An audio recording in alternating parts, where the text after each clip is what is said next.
Unscripted.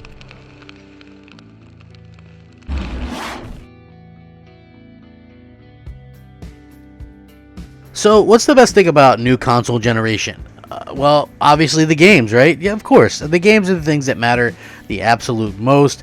And, at the end of the day, I feel like, Sony and Microsoft will have some great games for us at some point this generation. Obviously, we've already gotten some decent to really good games from Sony. I guess if you're a Demon's Souls fan, that's probably a great game for you personally. I find their games to be very, very cool, and I find them to be very well done.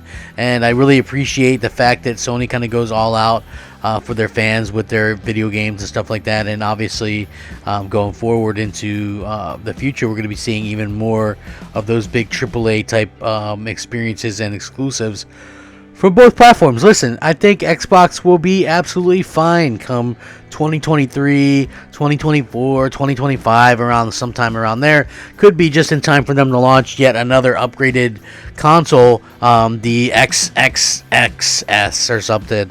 Who knows? But one thing is for sure, obviously Halo's going to come out sometime between this year and next year. There's going to be a Forza, we know that. But I'm talking of terms of like Hellblade 2, or I guess that's still more of the realms of a AA. But we could, something like Avowed. I think that's 2023, or Fable. That's probably 2024. Again, we'll have to probably wait and see when these games come out. But it isn't looking like they're coming out anytime soon, which shouldn't really come as much of a surprise, because obviously Microsoft is pretty lax when it comes to like their studios and how much work they put in and how much work they're allowed to put in. There's no crunch, and not only is there no crunch, but there's also various lockdowns and stuff like that are happening in different places in the world, and that makes making AAA games very difficult. So I'm not saying that it's impossible, because obviously we've seen Sony be able to kind of come out with games and kind of continue to do their things, but there also obviously could be situations where we see that happen. So I'm always kind of wary of that. I think that we will probably see some delays along the lines. I just hope not too many, but it's totally understandable from either side. Which if that happens, it's very understandable. So with that being said, I would love to get started on this, because this is some breaking PlayStation 5 news, and I definitely wanted to sort of kind of get into this with you guys and find out what your opinions are on this in particular. So what's up, everybody? Crapgamer here with Crapgamer Reviews, back with another video. Thank you so much for checking it out. I really do appreciate it. Please like, share, subscribe. I would appreciate that as well. It helps out the channel, and it means a lot to me personally. I mean, honestly, it does. It's tremendous to have the support that I have, for such a small channel. I just really do appreciate it. Please like, share, subscribe, and take a minute, maybe consider hitting the bell so you're notified of everything. You can also, like I said, just take a minute to consider subscribing. Shout out to all the old subscribers, new subscribers, and everybody in between. You are simply amazing people. Thank you so much for always rocking out with me and being there for me. You guys are amazing. So hopefully we can continue to rock out together and stuff like that. So here's the thing. Sony just revealed a whole bunch of PS5 game release window game for their games, their exclusives and timed exclusives and partnerships and all that kind of stuff. Jim Ryan appeared at CES 2021 and discussed the PS5 in some detail, but Sony also revealed a whole bunch of PS5 games and release dates, including those for Ghostwire Tokyo, Project Athia, Kenna Bridge of Spirits, and more. And these dates include some what we already know, but some are brand new announcements. You're going to stick around for this, and not only that, but this does also lead me to believe that there is a bit of bad news coming as well, unfortunately, but we'll have to get into that as we get there. So we got some double confirmation on some of these games, like Ratchet & Clank Rift Apart 2021, Horizon Forbidden West 2021, Returnal March 19th 2021. They had to delay Pragmata till 2023. Solar Ash 2021, Kenna Bridge of Spirits March 2021, Stray October 2021, Ghostwire Tokyo October 2021, Little Devil Inside 2021 in July, Project Athia January of 2022, Hitman 3 January 20th, 2021. Of course, obviously, some of these dates could change or whatever. Clearly, something like Project Athea releasing next January seems a little bit odd. However, it could be that these games are targeting these release dates right now, but with the pandemic going on, there could be a probability of delays and stuff like that. Now, in comes the bad part. So they listed all this stuff, but they didn't list Gran Turismo 7, and they didn't list God of War Ragnarok. And the funny thing is originally God of War was scheduled for 2021 sometime. Is that still going to be the case? And Gran Turismo 7 was originally supposed to release in early 2021. Is that still going to release this year or not? We could be looking at a couple of delays right there. Why would they announce Pragmata for 2023 and Project Athea for 2022?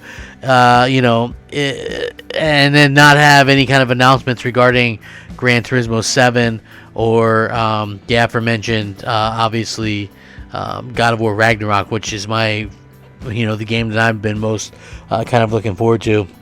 Obviously, they're going to have a heavy-hitting lineup this year regardless. Just even getting a few of these games out, I think, is nothing short of a miracle. And I absolutely love to see them actually get out there and kind of do that. And sort of with that being said, I just think that it's very smart for them to continue to sort of go out there and make these kind of announcements to get people excited and hyped up. Unfortunately, I don't think there's going to be like a big E3 or anything this year either. Who knows when things will go back to normal in that capacity, but it just seems like we have to kind of take what we can get, and that's really unfortunate, to say the least. I would really love to see some new stuff from Microsoft, even some new stuff from Sony, right? Like they did some new stuff with the PS4 generation, Horizon Zero Dawn, Days Gone, Death Stranding. I would just like to see them do some more like big AAA budget type stuff with the PS5 in mind. I feel like that's going to be something that a lot of people are going to be excited to see, myself included. So, like I said, it gets people very excited about it. And, for me personally, I think that it's something that's really well done. If God of War isn't coming in 2021, I'll certainly be disappointed.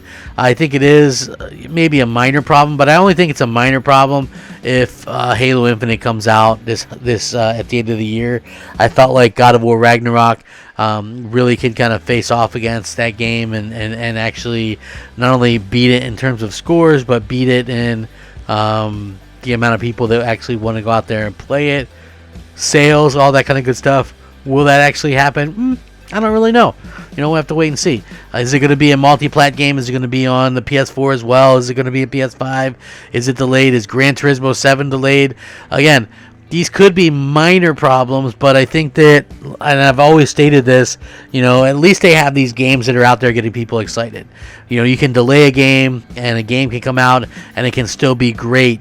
Whereas if you don't have anything coming, you're kind of just screwed, regardless of whether it's come out or not. So yeah, that's really cool to see that that a lot of these games on the PlayStation have release dates, including, what's really funny is because like the Bethesda games, Ghostwire Tokyo, and obviously there was the other one as well. Let's see, Ghostwire Tokyo. I don't have the other one here, but Deathloop was the other one. Supposedly that one I think has a release date as well. But those are Bethesda games, which is about to be owned by Microsoft, but they have year-long timed exclusivity on the PlayStation 5, meaning they're not going to come out on Xbox consoles until 2022 at some particular point. So yeah, very cool to see that. Very cool to see cool to see that kind of come out, and the way that everybody's kind of reacting, and just the absolute love for gaming and stuff like that. But I do find that to be a little bit of a problematic type situation when it comes to lack of God of War, possibly Gran Turismo 7, because like I said, there's no mentions there, and the other games all have mentions at least at some point. So, we'll have to just kind of take it day by day, I guess, and see what happens.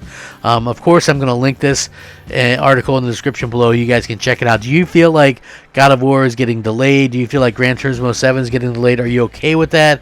Would you rather see them not get delayed? I really would just love your guys' thoughts and opinions on all of this stuff, and just kind of let me know. If you want to hit me up on Twitter at @the_Crapgamer, Xbox Live MOH Space Crapgamer like Medal of Honor, or PSN just Crapgamer.